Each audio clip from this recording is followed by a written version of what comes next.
All right, let's get right into it. We're going to be talking about a totally new kind of app today. I mean, think about an application that actually lives and breathes right inside of your conversation with an AI. It's a really fundamental change in how we think about and use software. So, just for a second, what if ChatGPT could do more than just talk? What if it could actually do stuff for you? Like find and book that perfect hiking trail for you and your dog this weekend. And then in that same chat, turn around and become your own personal ping pong coach. It sounds like something out of a sci-fi movie, right? Well, it's not. And that's exactly what we're going to break down today. So first things first, let's just see what's actually possible right now. This isn't some far-off concept. These are real, working apps that show what happens when you bring specialized tools directly into a conversation. And honestly, the results are pretty wild. Okay, take this. Instead of opening up a bunch of tabs to plan a hike, you just ask ChatGPT. The AllTrails app plugs right in, figures out what you want, and starts pulling up trails. But here's the game changer. You can talk back to it. You can say, hey, now just show me the ones that are dog-friendly and under 5 miles. And boom, it does it. It's tapping into a live database that the AI on its own just doesn't have access to. Or what if you need to create something visual? With the Adobe Express app, you can just describe a flyer you have in your head, maybe for, say, a builder meetup with a kind of outdoorsy theme. It doesn't just give you words back, it generates actual design templates you can use. You can pick one, and it's smart enough to pull the event details you already mentioned in the chat and just pop them right in. It's like having a designer on call. And it's not just about finding things or making things. These apps can create totally interactive experiences right on the fly. You could ask the Quizzes app to test you on, I don't know, how to make the perfect espresso. And every single part of that quiz, the questions, the answers, the whole format, it's all being generated right there in the moment by the AI. It's a really cool example of AI creating something structured and engaging from just a simple request. Okay, so how does all this stuff actually work? I mean, it really does feel like magic, but when you look under the hood, the mechanics are surprisingly simple. Let's peel back that curtain for a second and see what's really going on. So the secret sauce to all of this is something called an MCP server. And honestly, the easiest way to think about it is as the app's brain. It's this dedicated server out there on the internet that holds all the special stuff. The app's unique data, its own logic, its special tools, like the AllTrails database of hikes or Adobe's design engine. This brain is what connects your chat to all the powerful capabilities of the wider world. And this flow really breaks it down perfectly. First, you ask ChatGPT for something. Then the AI is smart enough to know it needs a special tool, so it makes a call to the app's brain, that MCP server. Third, the brain does its thing, processes the request, and sends back whatever data is needed. And finally, poof, a visual face, like a little interactive widget, appears right there in your chat. That's it. 4 simple steps from a question to a working app. So we've seen what they do, and we've seen how they work. The next logical question is, how do you even build one of these? And this is where things get really mind-blowing. Let's just compare the old traditional way of coding with this brand new AI-first way. I mean, just look at the difference here. It is absolutely staggering.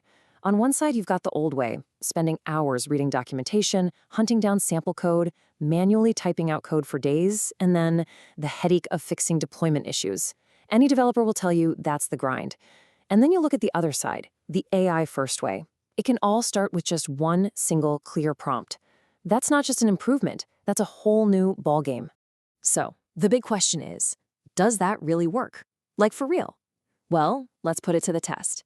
We're going to walk through an incredible example, building a fully playable ping pong game from scratch, using just one sentence. This is it. This is the actual prompt that was given to an AI code assistant. It's not code, it's just plain English, a clear conversational request. It lays out everything that's needed, a simple UI, an MCP server to be the brain, and the main game mechanic. You drag your cursor to move the paddle. That's all. And what happened next is just incredible. The AI didn't just spit out a messy block of code. It built the entire project. It created the server file, there's our brain, and the HTML file for the user interface, that's the face. It even set up all the project files you need to get it running. It understood the entire structure of an app and just built it in minutes. But look, building a simple game is one thing. That's just the beginning. The real magic, the part that's truly new, is when you combine that interactive app with the massive intelligence of the language model itself. Let's see how this simple game turns into a legit AI-powered coach. So to really push the boundaries here, that same AI-assisted process was used to take the simple game and level it up. It was evolved into a real-time, two-player game, the first of its kind ever inside ChatGPT. We're talking about two actual people on two different computers playing ping pong with each other live right inside a chat window. Okay, so after the game finishes, the app's brain has collected all of these detailed stats, the final score, win rates, even the longest rally. This is the raw data, but, data is just a bunch of numbers until you apply some intelligence to it. And here it is. This is that synergy in action. The player who lost the game just asked for some analysis. The AI took those raw numbers and translated them into this is amazingly specific feedback. It identified a key weakness, letting the first return just go by. It actually understood the gameplay from the data and gave advice you can actually use.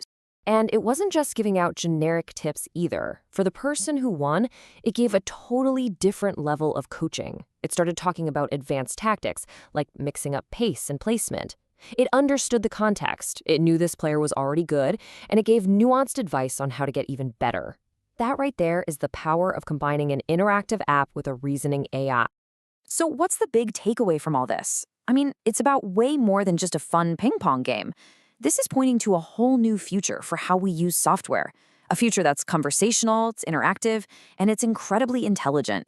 And the implications are, well, they're huge.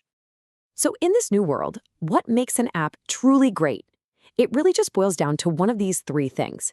Either it helps you know more by pulling in unique data, or it helps you do more by actually taking actions in the real world, or it helps you show more by presenting information in a new, powerful, visual way. And that question brings us right back to where we started. We saw a fun, working game get built from a single sentence. What this shows us is a future where that barrier between a great idea and a real working product is just collapsing. It's not just for professional developers anymore, it's for anyone with an idea. So the real question isn't just about what can be built. It's if you could build anything with just one sentence, what would you create?